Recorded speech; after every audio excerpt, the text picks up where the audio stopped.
Halo guys, kembali lagi bersama gua Hari Pratama di Berobrolan. Dan mungkin beberapa brand smartphone di tahun 2022 ini banyak sekali yang nanamin yang namanya IP rating. Dan mungkin kalian pernah dengar apa itu IP rating, dan mungkin kalian bingung apa itu IP rating, bagaimana cara kerjanya, dan bagaimana fungsinya. Dan buat apa sih ada IP rating itu? Dan tanpa berlama-lama, dan mari kita bedah.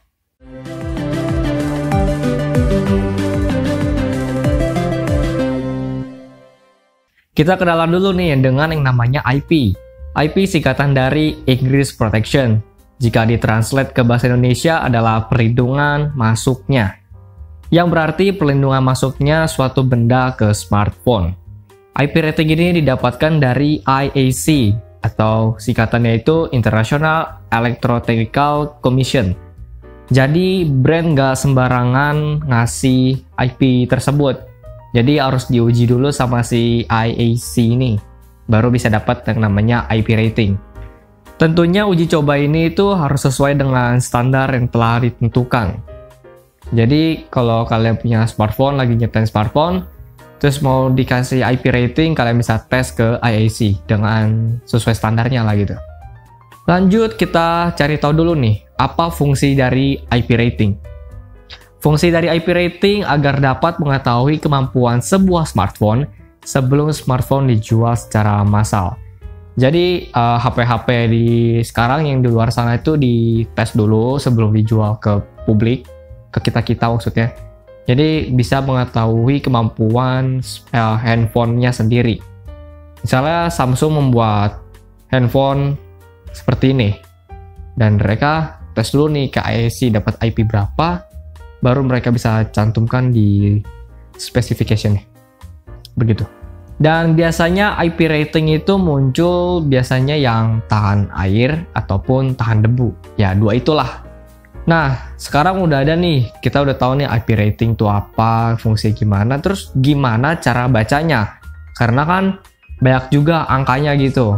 Ada IP 68, ada IP 53, ada misalnya IP 5X misalnya gitu. Kan kita nggak tahu, tergantung dari kemampuan si gadget atau si smartphone tersebut. Dan di sini gue bakal kasih tahu cara bacanya. IP rating terbagi dalam 2 digit. Digit pertama ditujukan untuk daya tahan terhadap benda padat. Dan terdapat 7 level yang dimulai dari level 0. Dari level 0 kita bisa tahu tidak ada proteksi terhadap benda padat. Terus level 1 proteksi terhadap benda padat dengan ukuran lebih dari 50 mm.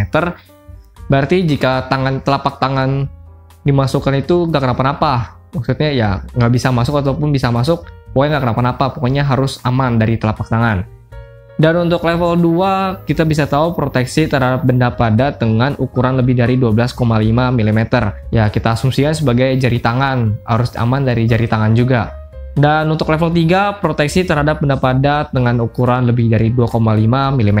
Berarti jika kemasukan kabel, itu harusnya nggak kenapa-napa. Kita lanjut ke level 4, proteksi terhadap benda padat dengan ukuran lebih dari 1 mm. Berarti harus aman dari serangga juga mungkin, karena serangga kan kecil-kecil gitu. Dan untuk level 5, proteksi terhadap debu, namun tidak sepenuhnya, minimal tidak mengganggu kinerja perangkat tersebut. Di sini itu debu bisa masuk ke smartphone-nya, tapi tidak mengganggu kinerja smartphone tersebut. Dan kita lanjut ke level yang 6. Level 6 di sini itu adalah proteksi penuh terhadap debu. Dan di sini berarti smartphone-nya itu nggak boleh ada debu sedikit pun. Dan itu diuji selama 8 jam pas ngetesnya. Ya, ini biasanya HP-HP flagship ya setahu gua. Kita sudah selesai dengan digit pertama, kita lanjut ke digit kedua. Digit kedua ini itu ditujukan untuk daya tahan terhadap benda cair ataupun air gitu ya. Dan terdapat 11 level. Dimulai dari level 0 yang nggak ada proteksinya. Level 1, proteksi terhadap tetesan air dari atas setara dengan 1 mm curah hujan selama 10 menit. Dan ini diasumsikan itu nggak sengaja ya. Kita lanjut ke level 2, proteksi terhadap tetesan air dari atas setara 3 mm curah hujan. Hingga saat dimiringkan dengan sudut 15 derajat posisi normal. Berarti kalau jika dimiringkan itu nggak masalah ya, walaupun kita memiringkan gadget tersebut. Dan ini tuh biasanya kita temukan di TWS, biasanya yang kayak tahan keringat lah kan, kita pakai misalnya buat olahraga ataupun workout ataupun jogging. Harusnya maksud gua TWS itu pasti punya proteksi ini. Kita lanjut ke level 3. Air yang jatuh sebagai semprotan di setiap sudut hingga 60 derajat dan vertikal tidak akan memiliki efek yang merugikan. Berarti semprotan air masih aman lah gitu. Ya biasanya buat ke handphone, ke TWS juga pun seperti ini. Kita lanjut ke level 4. Proteksi terhadap guyuran air dari berbagai sudut. Dan untuk level 5, proteksi terhadap semprotan air menggunakan nozzle 6,3 mm dari segala arah dengan volume air 12,5 liter. Semprotan selang air. Harusnya jika kita semprotin selang air ke gadget tersebut harusnya aman, nggak rusak gadgetnya itu. Kita lanjut ke level 6. Proteksi terhadap semprotan air menggunakan nozzle 12,5 mm, volume air 100 liter. Lebih kencang dari level 5 tentunya, dan pastinya harus lebih terproteksi. Kita lanjut ke 6K. Proteksi terhadap semprotan air menggunakan nozzle 6,3 mm, volume air 7,5 liter. Level 7. Proteksi terhadap penenggelaman perangkat ke dalam air hingga 1 meter selama 30 menit. Nah, sekarang di level 7 ini tuh ditujukan bukan buat semprotan lagi ataupun cipratan, tapi udah masuk ke penenggelaman, yaitu tahan hingga 1 meter selama 30 menit. Dan untuk level 8, proteksi terhadap penenggelaman perangkat ke dalam air hingga 1 meter sampai 3 meter, yang pastinya lebih tinggi dari level 7. Dan ini tuh airnya boleh masuk ke dalam smartphone namun tidak merusak. Dan pastinya banyak-banyak brand di luar sana itu pasti bikin yang kedap aja biar nggak pusing. Dan juga pastinya di level 7 nggak mungkin 1 meter, bisa diasumsikan sebagai 1,5 meter atau ya pasti lebih dari 1 meter. Dan untuk lamanya itu tergantung brandnya, dan jadi brandnya yang ngatur gitu. Misalnya 1,5 meter selama 30 menit ataupun 2 meter selama 15 menit gitu, misalnya kita asumsikan. Lanjut kita ke level terakhir, yaitu level 9K. Proteksi terhadap semprotan air volume 14-15 liter per menit dengan suhu tertinggi 80 derajat. Berarti di 9K ini tuh ditujukan buat ya yang lebih panas lah, tapi smartphone sekarang tuh belum ada. Ya nggak mungkin juga kita mandi pakai air panas di shower terus kita main sambil main HP. Logikanya jarang. Kalau main HP sambil di kamar mandi kita lagi buang air besar, itu masih logik lah, kita bilang masih masuk logika. Tapi kalau dimainin sambil pakai air panas, gue rasa nggak ada di sini ya. Di Indonesia pun nggak ada yang begitu kasusnya. Ataupun main HP sambil sauna, mungkin bisa jadi pakai 9K. Tapi kasusnya jarang. Nah, kita udah kenalan nih dengan IP rating itu apa, cara baca gimana, dari per level-levelnya, ada keterangannya juga. Dan di sini gue mau disclaimer dulu ke kalian semua. IP rating itu gak sama dengan label waterproof. Karena waterproof itu jatuhnya udah beda level. Ya, waterproof itu bisa sekitar 10 meter mungkin, ataupun 100 meter. Gue lupa standarnya berapa, pokoknya itu udah beda level banget. Jadi kalau kalian bilang IP rating sama dengan waterproof, itu udah salah besar. Dan juga IP rating itu bisa diuji kalau smartphone kalian komponennya masih baru semua. Jadi misalnya komponen kalian udah ada yang rusak, terus kalian geber di tes IP rating secara ekstrim, ya rusak juga. Karena mungkin udah ada celahnya gitu ya.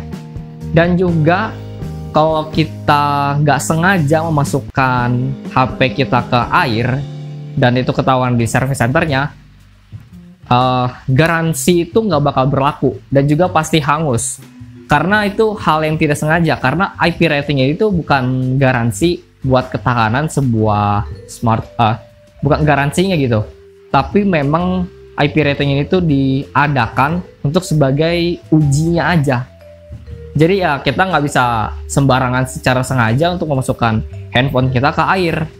Dan juga kalau kita sengaja, pastinya service center tuh tahu ini HP tuh udah pernah kecelup air atau belum, karena di handphone kita ada satu indikator ya kayak semacam kertas gitu, dan dia bisa tahu gitu ini udah pernah kena air atau belum. Walaupun kita udah keringin kayak masukin beras lah pakai hair dryer, itu tetap ketahuan karena ada bekasnya. Dan di sini gue menemukan satu video di TikTok, dan dia bilang bukan dia bilang sih, dan kalian lihat aja dulu lah videonya ini. When aku di ghosting set sebagai penipu hati, kau telah gagal membodohiku seperti yang lain. Kalau menurut gua dari video yang tadi gua kasih lihat, dan itu sebenarnya kayaknya kesalahan diri sendiri ya, kesalahan dari user. Karena ya kalau kita sengaja memasukkan handphone kita ke dalam air, walaupun dia sudah IP8 karena HP itu Oppo Find X3 Pro yang sudah sudah ada IP rating 68. Kalau IP rating 68 itu udah berarti tahan debu, udah kedap banget, dan juga tahan air ya, udah bisa ditenggelamin. Namun ya kita juga harus sadar diri lah, pasti ada batasannya juga walaupun itu HP flagship. Walaupun brand misalnya iPhone ada IP rating, kita nggak bisa juga sembarangan masukkan handphone kita ke air. Karena ya ujung-ujungnya kalau itu nggak sengaja, pastinya garansi hangus, dibongkar juga pula, biaya lagi tambahan. Mendingan nggak usah aneh-aneh lah. Walaupun dia memang sudah terlabel dengan IP rating. Walaupun IP rating tertinggi ya. Ya sekarang smartphone sekarang udah makainya 68 lah. IP 68 ataupun yang mid range bisa pakai 53, IP 53. Tapi gua saranin jangan. Karena ya resiko kalian sendiri kalau kalian sengaja. Itu aja sih kalau dari gua. Kalau gua melihat dari video tersebut. Dan bagaimana pendapat kalian? Oke, itu aja dulu. Jika kalian suka video kayak gini, bisa kasih like-nya, jangan lupa komen, dan share juga videonya. Dan jangan lupa subscribe. Dan buat kalian yang mau kepo, bisa follow Instagramnya Beda Obrolan, yaitu @beda_obrolan, dan juga Instagram pribadi gue yaitu @hprtma__. Dan I'm Heri Pratama, and on to next time.